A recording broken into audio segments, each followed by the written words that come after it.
오늘 우리에게 주실 말씀은 사사기 3장 7절에서 11절입니다.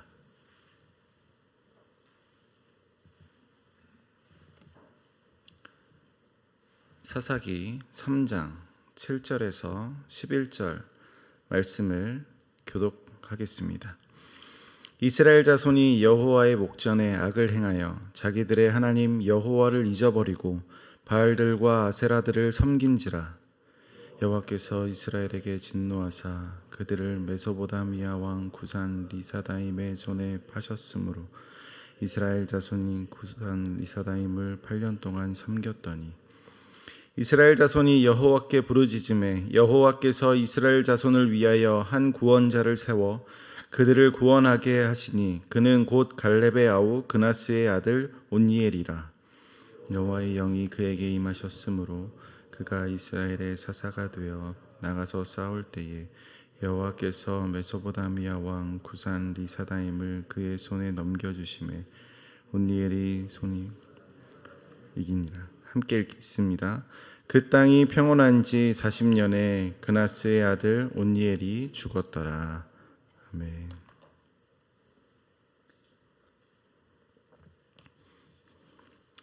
오늘 우리가 살펴보는 본문 사사 온니엘의 이야기를 살펴보면 온니엘이라는 중심 인물의 행동이나 특징에 대한 언급이 전혀 없습니다.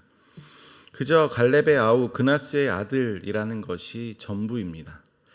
물론 이전에 사사기 1장이나 여호수아서 15장에 등장하는 인물이 바로 온니엘입니다. 드빌 성읍을 정복한 공로로 갈렙의 딸 익사를 아내로 맞은 인물입니다. 드빌 성읍을 점령할 때에 갈렙이 그곳을 점령하는 자에게 자신의 딸을 내어주겠다라고 말했는데 이때 온니엘이 점령하러 갑니다.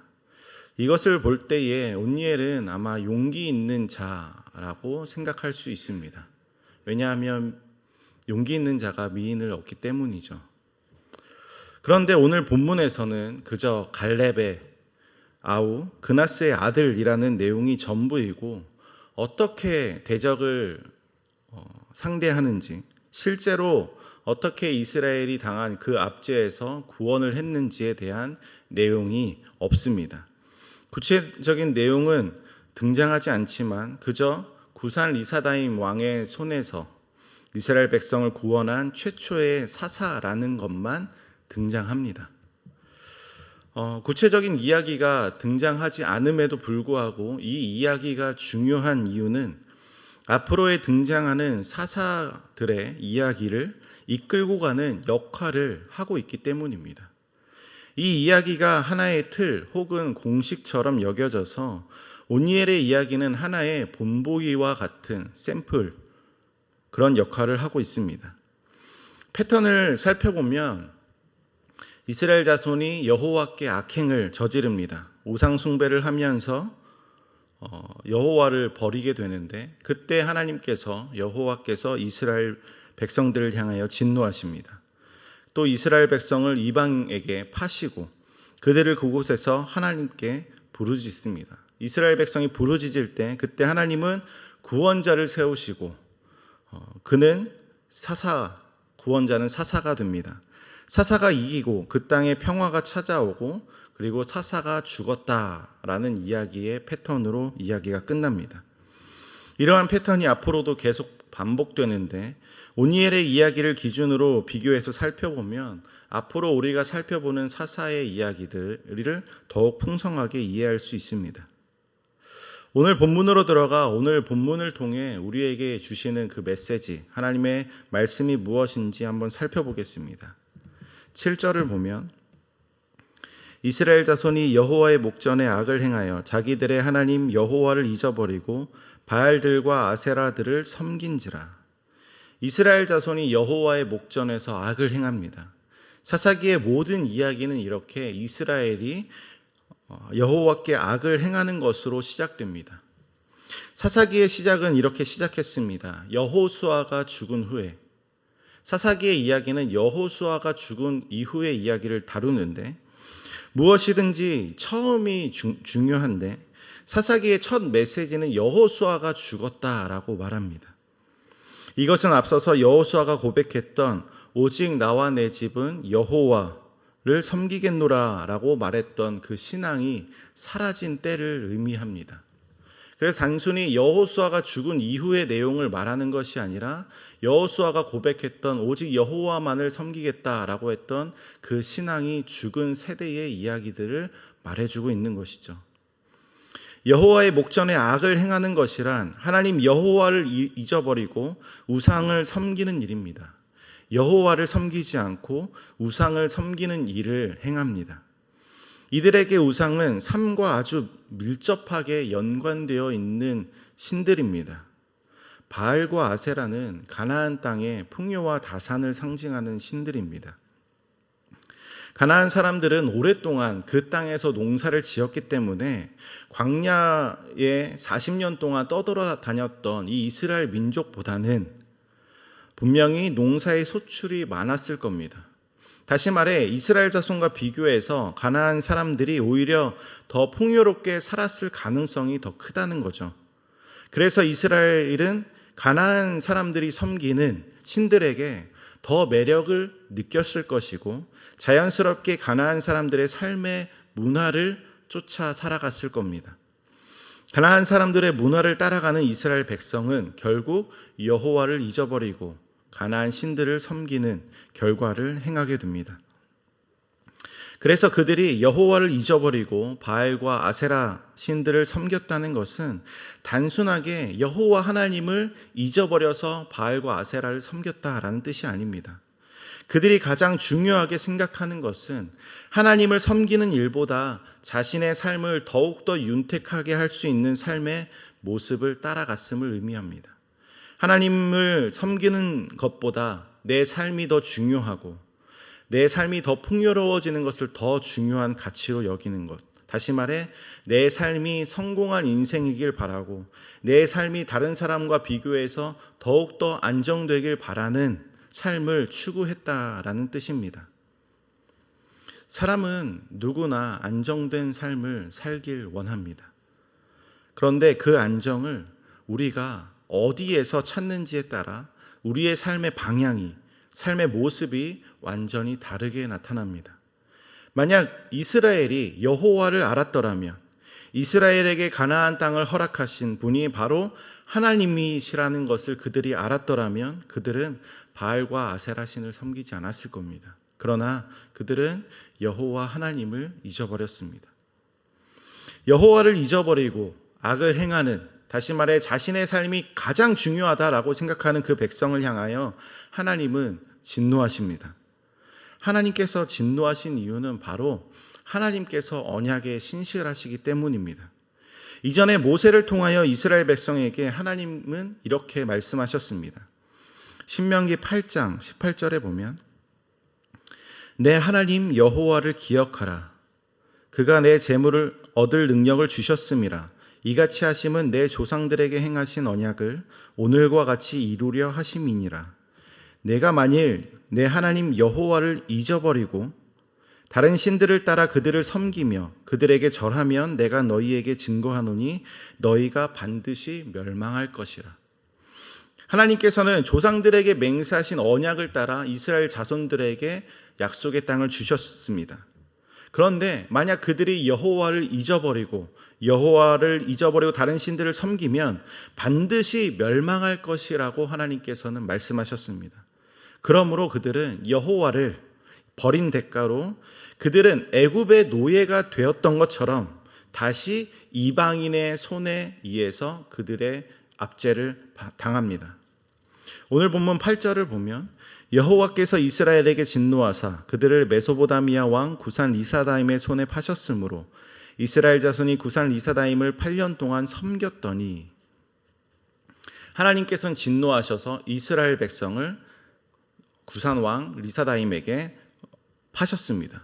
그래서 그들은 그 왕을 8년 동안 섬기게 되는데, 하나님께서 이스라엘을 파셨다라는 말이 참 재미있게 들립니다. 하나님께서 이스라엘 백성을 이방인의 손에게 넘기셨다, 그들을 패배하게 하셨다, 이렇게 다른 표현도 있었을 텐데 굳이 파셨다라는 말은 마치 하나님께서 이방인에게 값을 받고 이스라엘 민족을 파셨다라는 것으로 들립니다. 하나님께서 이렇게 이스라엘을 파셨다라고 표현한 이유는 하나님과 이스라엘 사이가 자유롭게 된 노예 관계이기 때문입니다. 이스라엘은 애굽의 종이었지만 하나님께서 해방시키시고 자신의 종으로 삼으셨습니다. 레위기 25장 42절 그들은 내가 애굽 땅에서 인도하여 낸 내 종들이니 종으로 팔지 말 것이라. 원래 애굽의 종이었지만 그들은 애굽으로부터 해방되어 자유를 얻고 여호와의 종이 되었습니다. 자유를 얻게 된 종이 바로 이스라엘 민족입니다. 자유를 얻어서 자기 멋대로 사는 그런 모습이 아니라 여호와를 섬기는 종이 되었습니다. 그들은 하나님을 섬겨야 하는 하나님의 종입니다. 그러나 이스라엘 백성은 하나님의 종임에도 불구하고 바알과 아세라를 섬기는 종이 되었습니다. 그래서 진짜 이스라엘의 주인이신 하나님께서 이스라엘 백성을 구산 리사다임의 손에 넘기시고 그 왕에게 파신 것이죠.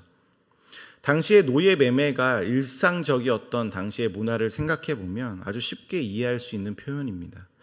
그래서 8절 마지막에 보면 이스라엘은 구산 리사다임을 8년 동안 섬겼다 이렇게 표현한 이유가 종의 관계를 염두에 두었기 때문입니다. 아무리 그래도 하나님께서 어떻게 이스라엘 민족을 팔아 넘기실 수가 있느냐 생각하실지 모르겠습니다. 자기 백성을 이방인에게 쉽게 넘겨버리는 악한 주인처럼 생각하실지 모르겠습니다. 그러나 하나님께서 실제로 구산 리사다임에게 값을 받고 이스라엘 백성을 판 것이 아니라 이스라엘은 스스로 팔린 것입니다. 동일한 상황은 아니지만 비슷한 상황에서 하나님이 이사야를 통해서 이렇게 말씀하셨습니다. 이사야서 50장 1절에 나 여호와가 이같이 말하노라 내가 너희의 어머니를 내보낸 이혼 증서가 어디 있느냐 내가 어느 체주에게 너희를 팔았느냐 보라 너희는 너희의 죄악으로 말미암아 팔렸고 너희의 어미는 너희의 배역함으로 말미암아 내보냄을 받았느니라. 이스라엘은 그들의 죄악으로 인해서 스스로 팔렸습니다. 이스라엘은 자유를 주시는 하나님의 손에 벗어나 이방인을 섬기는 종이 되었습니다. 그때 이스라엘 자손은 여호와께 부르짖습니다. 생각해 보면 8년 동안이라는 그 시간은 그들에게 충분한 시간이었음에도 불구하고 하나님께 부르짖는데 8년이 걸립니다. 하나님을 찾는데 정말 오랜 시간이 걸렸습니다. 그럼에도 이 부르짖음은 하나님께 회개하면서 하나님께 돌아갔다라는 표현보다 그저 도움을 요청하는 울부짖음에 가깝습니다. 그때 하나님께서는 그럼에도 불구하고 한 구원자를 이스라엘 민족을 위해서 세우십니다. 오늘 본문에는 그 구원자가 온니엘이라고 말합니다. 그리고 10절에 여호와의 영이 그에게 임하셨으므로 그가 이스라엘의 사사가 되어 나가서 싸울 때에 여호와께서 메소보다미아 왕 구산 리사다임을 그의 손에 넘겨주심에 온니엘의 손이 구산 리사다임을 이기니라. 사사 온니엘이 구산 리사다임 왕을 이깁니다. 단 한 사람에 의해서 나라가 패배하기도 하고 단 한 사람에 의해서 한 민족이 구원받기도 한 이 사실을 보여줍니다. 하나님의 영이 임한 사람을 통해 하나님께서 세우시는 그 한 사람을 통해서 한 나라의 권세가 무너지기도 하고 그 한 사람을 통해서 하나님의 백성들이 구원받기도 합니다. 오늘 본문을 잘 이해해 보면 하나님은 단지 구원자만을 세우셔서 자신의 백성을 통치하시는 분이 아니라 이방인들과 이방 나라를 통해서도 하나님은 자신의 백성들을 통치하십니다. 따라서 이스라엘만 하나님이 다스리는 것이 아니라 이방 나라 또한 하나님의 주권 아래에 있다라는 사실을 우리가 깨닫게 됩니다. 온 우주의 통치자이신 하나님을 보여주고 계십니다.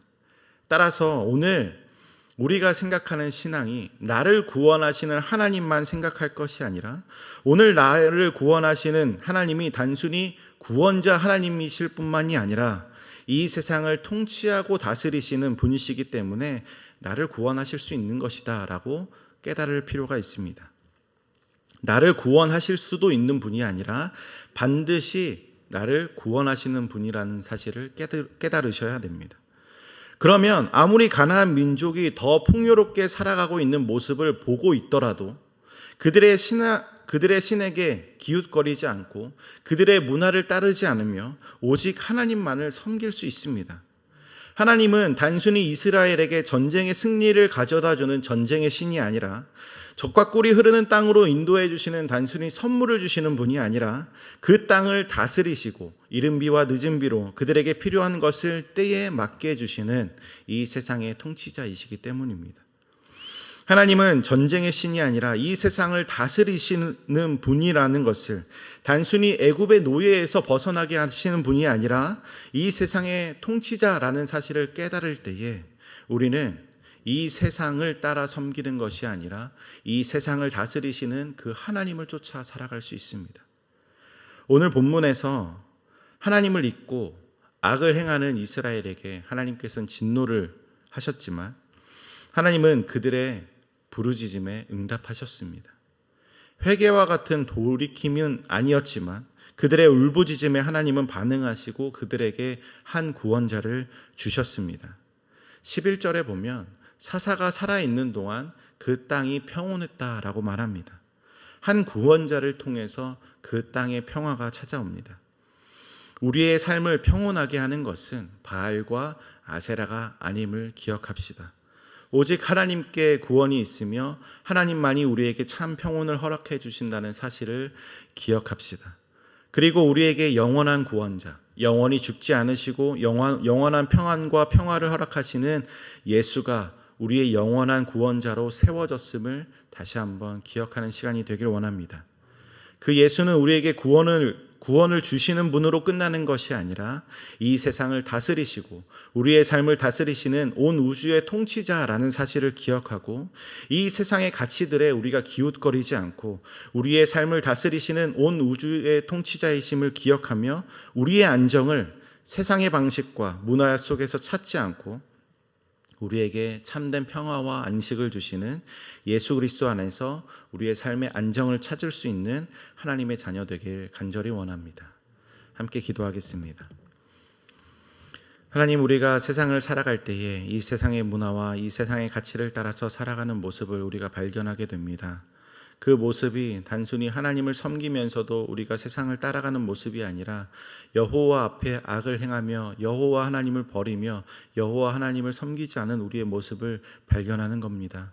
하나님, 이 세상의 문화를 쫓아 살아가는 인생이 아니라 오직 하나님의 말씀을 쫓아 살아가는 인생이 되게 하여 주시고 오늘 나를 향한 구원자가 세워졌음을 기억하면서 영원히 세워진 그 구원자를 바라보며 그 구원자를 통하여서 우리의 삶의 평온을 허락해 주시는 그 놀라운 은혜를 발견할 수 있는 시간 되게 하여 주시옵소서. 오직 한 분 예수 그리스도를 믿고 나아갈 때에 우리의 삶에 역사하시는 그 하나님의 놀라운 은혜와 사랑을 기억하며 다시 한번 주님을 붙잡는 시간 될 수 있도록 하나님 역사하여 주시옵소서. 감사드리며 예수님의 이름으로 기도합니다.